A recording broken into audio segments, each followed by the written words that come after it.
Once a giant, always a giant. For me, it's only a giant. What's going on YouTube, Diggy546? I'm just enjoying the win that we got.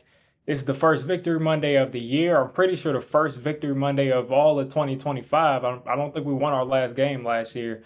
So I'm just enjoying it. This is the first time in a long time we've seen the Giants win. And I'm really just basking in it because we don't know the next time we'll have this. We don't know how many of these we'll have this year.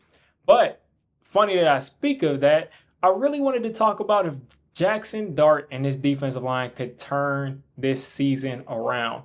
Now, I want to start off talking about Jaxson Dart because yesterday, this guy went out there and the crowd went crazy. That was the first standing ovation that I have seen in a long time. I mean, that was the loudest the building had been in years.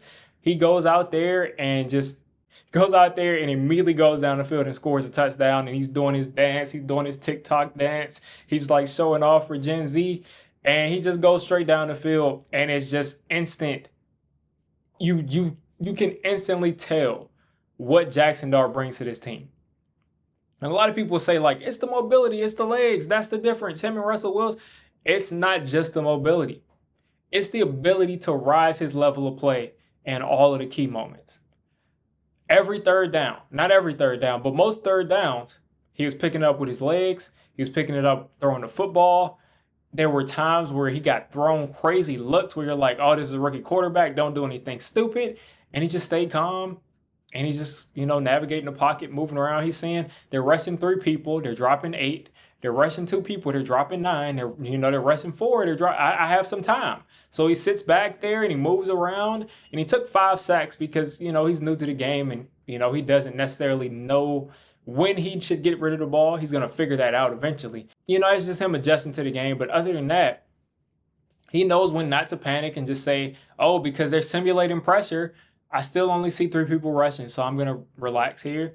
And I'm going to sit back and wait until somebody comes open. And if nobody comes open, I'm going to take what the defense is giving me. I'm going to take the check down, or I'm going to take me just running, picking up a first down. So that's what he brings that we did not have. Also, he can see the middle of the field. He threw a ton of passes out of his 13 completions. A lot were over the middle of the field. And that's something that we always have to ignore if you have Russell Wilson out there. It's just that simple. He can see over the line when he's standing back there, and he's able to navigate and make plays. He can also change the arm angles when things are usually going to get batted, or when, passes usually may get intercepted. He can change the arm angle. He can be off balance, and the ball can be completed. And what did we see from Jayden Daniels last year that made him a generational rookie? And I'm not saying that he's going to be Jayden Daniels, because first off, he's not the runner that Jayden Daniels is. And he lost Malik Nabers. He doesn't have his version of Terry McLaurin, who I think is better, much better than Terry McLaurin. But what did Jayden Daniels do last year? In every third down and fourth down situation his team needed that was a must-have, he stepped up. He ran for him. He threw for him. He did whatever he needed to step up and process and make those decisions quickly and keep the ball moving. And that's why the Commanders went to the championship, because they never came off the field, because they constantly converted on third down. And when they didn't, I think they were 20 for 22 or 21 for 22 on fourth down last year. They were ridiculous on fourth down. So that's why they were so great last year. And that's what it looks like the potential is here with Jaxson Dart, because he's got a little more running ability than people think. They think he's a guy that can just pick you up some first downs here and there, but you saw in that long run, they got called back on a phantom. This was a phantom holding call from JMS. He had his hands, and it just looked like from the ref's point of view that he was holding, but he did not have any. He wasn't grabbing the jersey. He wasn't doing anything. So that should have been a long, like 50, 60-yard run from Jaxson Dart, and it got called back. So these plays are going to be happening, though. These plays are not going away. He's going to have more opportunity to do this. He does need to start protecting himself, or he's not going to be doing this for long. But there are opportunities for huge plays in the run game with him. And I'm not saying that I don't think that he's a guy that should be used like Lamar Jackson. I don't think he's a guy that should be used like Josh Allen. I think they should actually tone down the design runs a little bit. But with the scrambles, I love it. I love it. When he's back there and no one's open and he's taking off, use the scrambles, use his legs, or, extend the play, because once he starts to scramble, guys are going to start to panic and they're going to start crashing down, and he's going to start completing those passes behind the pass. I just hit my mic, behind people's heads as they're coming down. As you saw on third down, Darius Slayton is running a comeback route, or he's running a deep route, maybe a 9 route. I didn't look at it on all 22 yet, but he's, scrambling in his own end zone, extending the play, running to the sideline, and he's directing traffic, asking Darius Slayton to come back and throwing it for a first down. I mean, these are things that we just have not seen since Eli Manning. Even though he did it in slow motion, he did extend the play a little bit sometimes and direct traffic and, throw on the run. He did pretty well on the move, actually, Eli did. It just was in slow motion.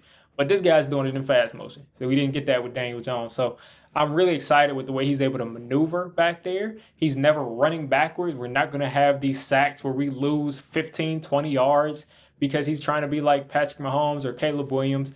He's stepping up into the pocket. He's stepping sideways, but he's not stepping back. He's not retreating. So I love that about Jaxson Dart. I love that he stepped up on the third downs. I love that he can change the arm angles. And I'm just really excited about him going forward. And I think he has what it takes to really be the leader of a team and to really take this team and put this team on his back when he needs to. Now, besides Jaxson Dart, of course, the biggest reason that the Giants won yesterday is the pass rush.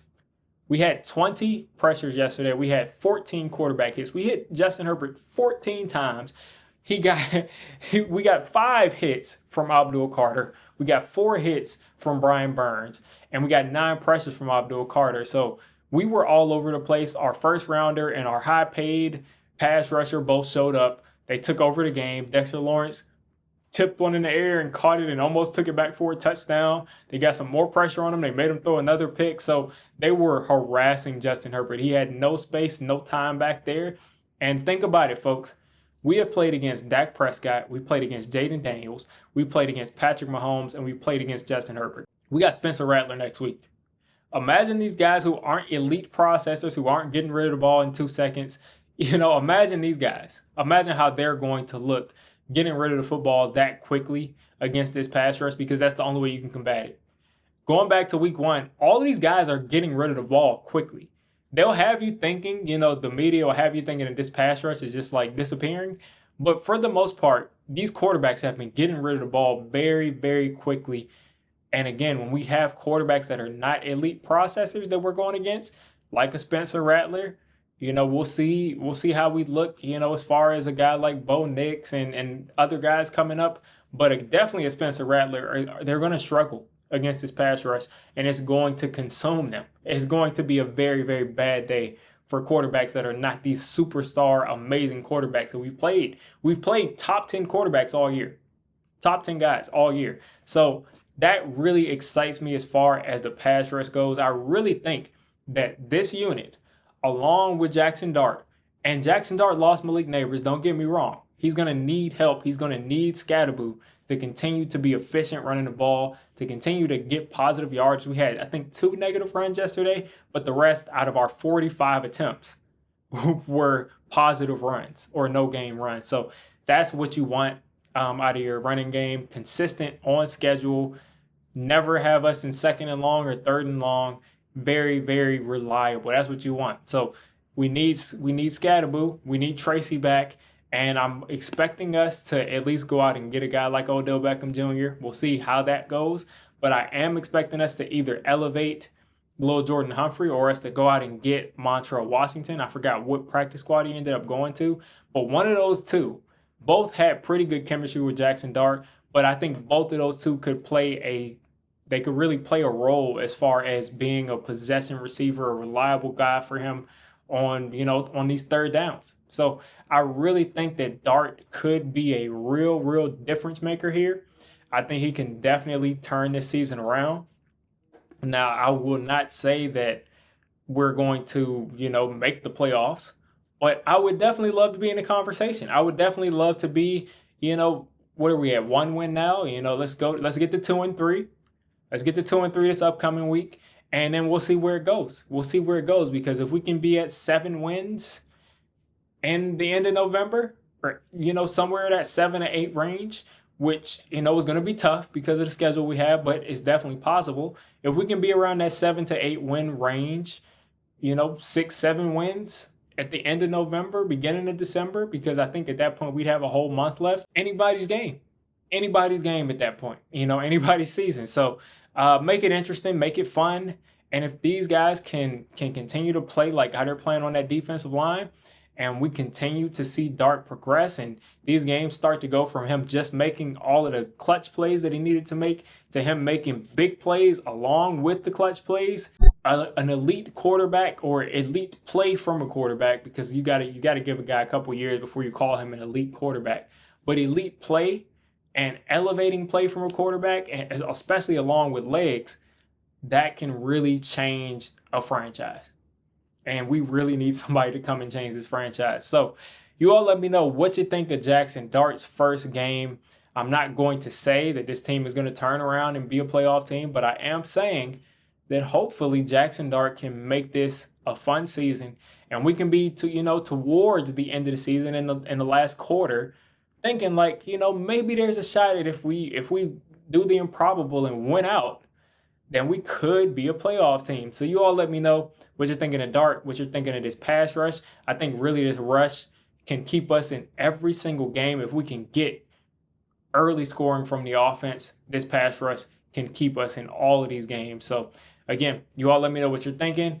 I'm excited. First victory week in a long time. Let's go.